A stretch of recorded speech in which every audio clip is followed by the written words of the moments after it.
होता है तो हम उसको सीरीज में लगाते हैं। अब आता है हमारे पास loss of energy on sharing the charge is by two capacitor और ये डिस्ट्रीब्यूशन ऑफ चार्जेस। इसमें क्या करना है हमें, एक कैपेसिटर प्लेट हमने यहाँ पे ले रखी है, दूसरा हमारे पास ये ले रखा है कैपेसिटर, इसमें C1 कैपेसिटेंस है, इसका C2, इसका चार्ज Q1 है, इसका Q2, इसका V1 V2। जब इन दोनों को कनेक्ट नहीं किया गया है तो दोनों की एनर्जी का सम हम क्या हुआ निकाल सकते हैं। तो before connecting the two capacitors A and B the potential energy of the system is given by U equal to UA plus UB। UA की value half C1 V1 square plus half C2 V2 square होगा।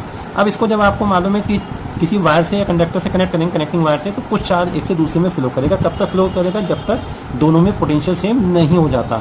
ठीक है, अब मानते हैं कि जब same हो जाएगा तो इसके अंदर चार्ज दोनों पे डिफरेंट हो जाएंगे। तो न्यू चार्जेस को हमने Q1 डैश और Q2 डैश कंसीडर कर रखा है। तो when the two capacitors are connected by a wire some charge will flow from one capacitor to another till the potential on each becomes same.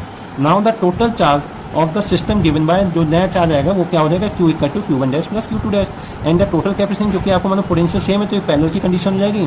तो C equal to C1 plus C2 हो जाएगा, V same है।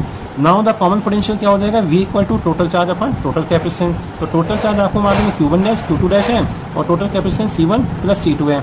अब यहाँ से